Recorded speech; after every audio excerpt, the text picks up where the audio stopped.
Ginawa ko ito within 24 hours at sobrang gumaan talaga ang pakiramdam ko. Kapag nanay ka katulad ko, hindi man natin gustuhing mangyari ito sa atin, try mo itong ginawa ko dahil dito ako gumaling. Kinagabihan pa nga lang ay sobrang sakit na talaga ng ulo ko at parang mabubutas ngayong bunbunan ko. Kahit nakatulog ako ng maayos ay pagkagising ko sobra akong nilalamig. Maliban pa doon ay wala pa akong ganang kumain pero pinilit ko lang para makainom ng gamot baka sakaling gumaling. Hindi nag-subside ang nararamdaman ko sa mga gamot na ininom ko. Kaya nagpainit muna ako ng tubig, inakyat sa taas at sinara ko ang mga bintana at pinto. Hindi ko first time itong gagawin dahil nung nanganak ako kay Marga ay ito din ang ginawa ko. For the second time around nga mga mare ay gagawin ko ulit dahil ito ay napaka-effective sa akin. Gumamit nga ako dito ng comforter para yun ang isuklob ko sa aking sarili. Nilagay ko naman yung mainit na tubig dito sa baba ng aking upuan. Unti-unti kong binuksan yung lagayan ng mainit na tubig at hayan, ilang minuto pa nga lang ang nakalipas ay sobra na akong pinagpapawisan. Kahit hindi ka nabinat, basta masama ang pakiramdam mo, may ubo at sipon ka at nilalagnat, pwede mo din itong gawin. Pagkatapos ng 10 to 15 minutes na pagpapapawis dito sa loob ng comforter,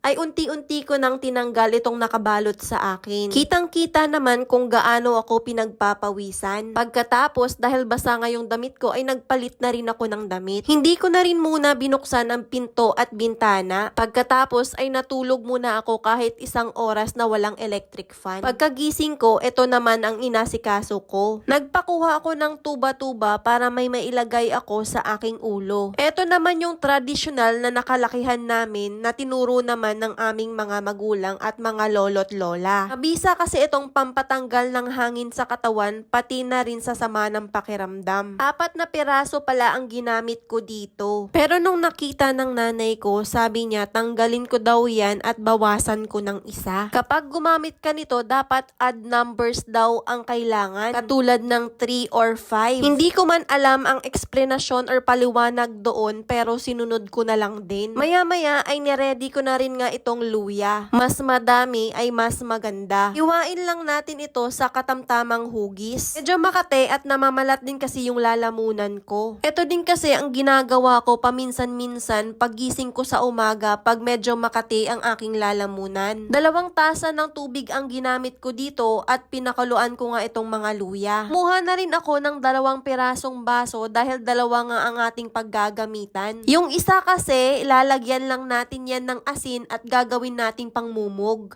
Yung isa naman ay lalagyan natin ng honey dahil iyan ay ating iinumin. Hinalo ko na rin ng mabuti yan para matunaw itong honey pati na rin itong mga asin na nilagay ko dito para pang gargle. Una kong ginawa ay ininom ko nga itong pinakuloang luya na may honey. Napakasarap sa lalamunan at medyo may konting sipa ng anghang. Sinunod ko naman ay yung pag-gargle nung luya na pinakuluan na merong asin. Kumain na rin ako ng mga prutas na meron kami sa mesa at itong ang kinakain ko ay grapes. Meron tayong nararamdaman sa katawan, dapat hindi natin pinapabayaan ang ating sarili at uminom tayo ng maraming tubig. Kinabukasan pagagising ko, una ko ang napansin ay hindi na ganun kabigat ang ulo ko. Hindi na rin ako nilalagnat, kaya nagpainit ulit ako ng tubig na merong dahon ng pomelo dahil maliligo na ako this time. Salamat sa Diyos at okay na ako ulit.